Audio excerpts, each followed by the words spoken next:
আজকে একটা ছোট্ট রিল নিয়ে চলে এসেছি, কিন্তু খুব মজাদার, একদম মিস করো না। পুরো রিলটা দেখে কমেন্টসে জানিও তোমাদের কি মনে হলো এই রিলটা দেখে। একটা বাচ্চা ছেলে একদিন লিফটে উঠলো, আইসক্রিম খেতে খেতে সে লিফটে করে উঠছে। কিছুক্ষণ যাওয়ার পরে এক ভদ্রলোকও লিফটে উঠলেন। তো ভদ্রলোক বাচ্চাটাকে আইসক্রিম খেতে দেখে বলল, শোনো বাচ্চা, তোমার এরমভাবে আইসক্রিম খাওয়া উচিত না, ঠান্ডা লেগে যাবে, গলায় ব্যথা হবে সোনা।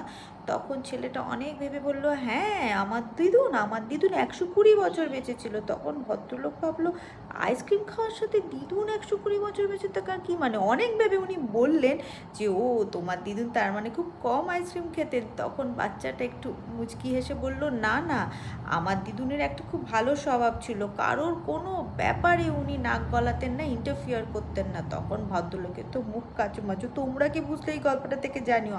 আমি কি বুঝলাম যে লোকের ব্যাপারে প্রয়োজন ছাড়া ইন্টারফেয়ার করা আর প্রয়োজন ছাড়া নিজের মতামতটা প্রকাশ করা কিন্তু একদম কাম্য নয়, তাই তো।